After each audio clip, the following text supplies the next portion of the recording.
welcome back to our second episode of Cooking with Connie. On this episode, we're going to make a couple of different buns. So the first bun that I'm going to work on is a keto bun.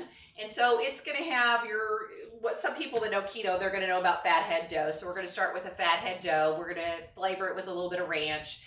So I'm going to go ahead and get started with that. So you're going to use 4 ounces of cream cheese, which I've got in my thing here. And then I've got 2 cups of mozzarella cheese, which I'm going to dump in here.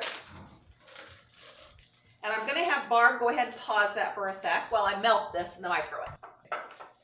All right, I have just microwaved my mozzarella cheese and the cream cheese for about a minute.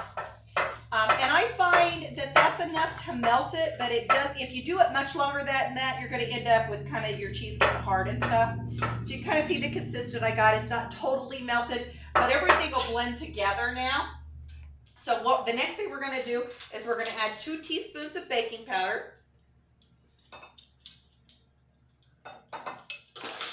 And we're going to add 3 eggs.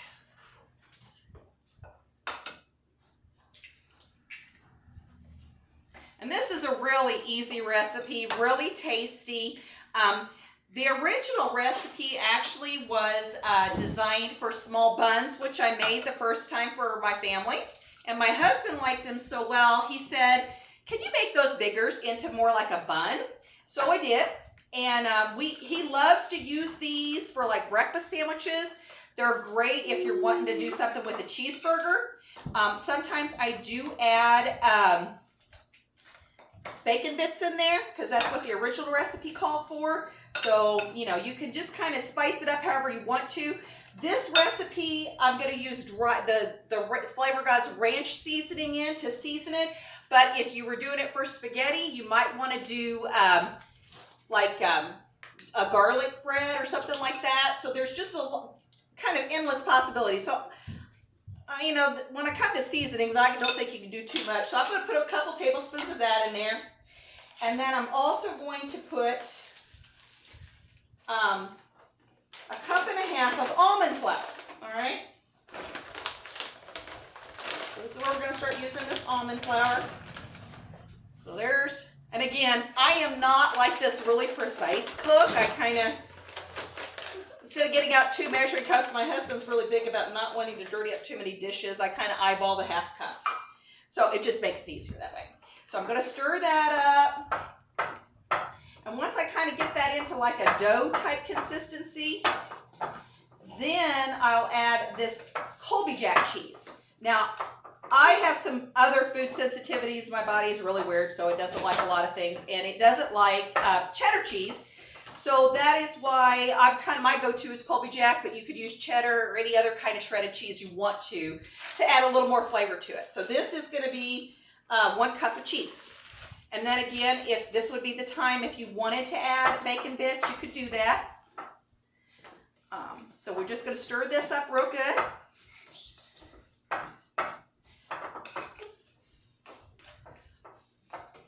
And you can kind of see it's kind of like not really a dry biscuit dough. It's pretty moist. So when I do it, I just kind of do it more like what you would with a drop biscuit.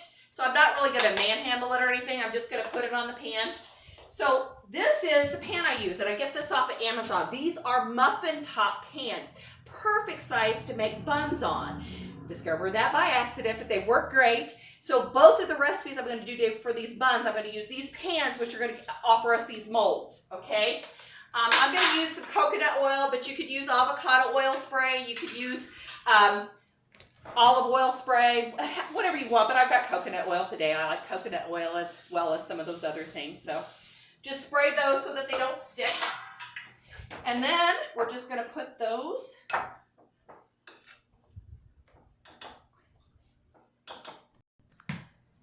Okay, so these are the keto buns that we just did up, and I've got those ready to go in the oven, and now we're going to start working on the other set of buns.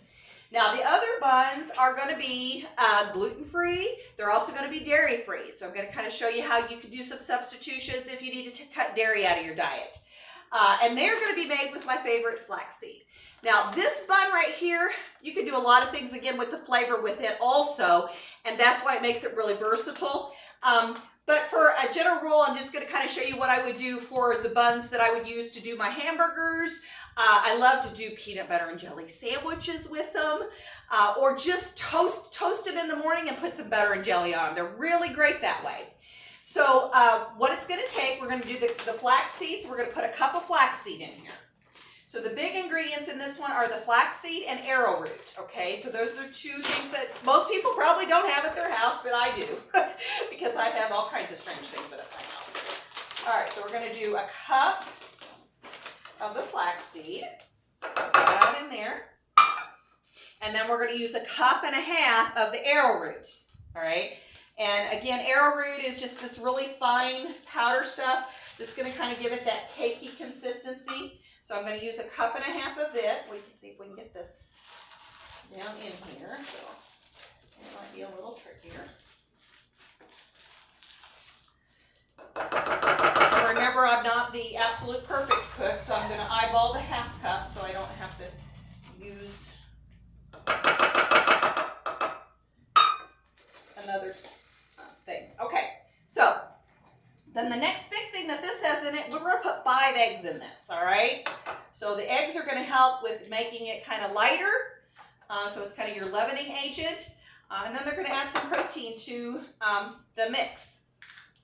All right, so I'm putting 5 eggs in.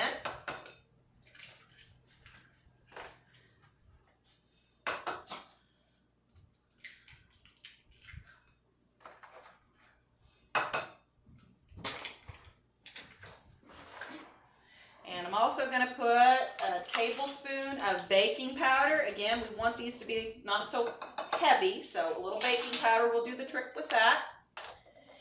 And vanilla, I'm going to put a little vanilla to kind of give it a little bit of sweetness to it.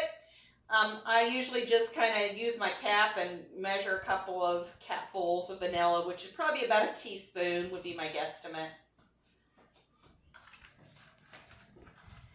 And last but not least, if you didn't have a problem with dairy and you wanted to do these with dairy, I would use Greek yogurt. But since I'm going to do these as dairy-free, what I'm going to use instead is coconut milk. So I just took the canned coconut milk, I whipped it up, and I'm going to use that as part of my liquid. And you're going to do 5 tablespoons, so 5 eggs and 5 tablespoons of coconut milk are going to give us our liquid part of this.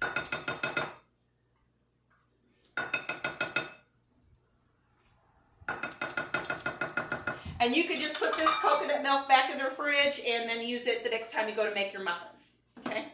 Or buns, I guess I'm going to say. All right, so we're just going to stir all this up. And then once we get it all incorporated together, we're going to put it on, again, our muffin tin pans, the muffin top pans, to make it into the buns. So none of this is hard. It doesn't require a lot of equipment. So these are real simple recipes that can help you add a little extra nutritive value to your diet. Like I said, these flax buns are great for breakfast. And if you wanted to do them more as a muffin, you could use the same recipe, throw some cinnamon in there, chop up some apples or put some blueberries in them and bake them up as a muffin, and they're great that way too. So there's just a lot of different things you can do. All right, so we've got our muffin top pans, and I'm going to go ahead and spray that with my coconut oil. Again, I don't want things to stick.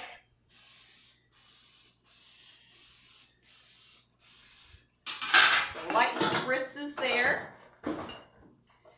And then we're just going to put that on there. All right, so we baked these at 375 degrees for about 25 minutes. So these are the keto ones. We're going to let them cool for a little bit before we take them out of the pan. And then you can slice them. These are what the flax ones look like. If I get my muffin, hang on a minute, my muffin hands over there. All right, so here's your flax ones. These actually come out of the pan really easily. All right, so those are a little bit stickier, and you kind of saw that with the consistency than these. And again, these do really well after you cool them to slice them. I have a Cutco slicer spreader that I absolutely love because it's nice and wide, so it slices these buns really nicely. What you want to remember with the buns is that you want to make sure that you store them in the refrigerator if you're not going to eat them right away. Because remember, we've not put preservatives in these, okay? So they're going to mold really quickly if you do not keep them in the refrigerator. You could also freeze them if you wanted to. On the flax buns in the morning, if I've got them in the fridge, I just pop one out, put it in the microwave for about 20 seconds, then it slices really nicely. So when they're warmed, they slice a little bit better. But that's kind of it in a nutshell. So I hope you guys enjoy these. And then I hope you come back for the next Cooking with Connie. I'm not sure what we're going to have in store, but I know it'll be good. Make good choices.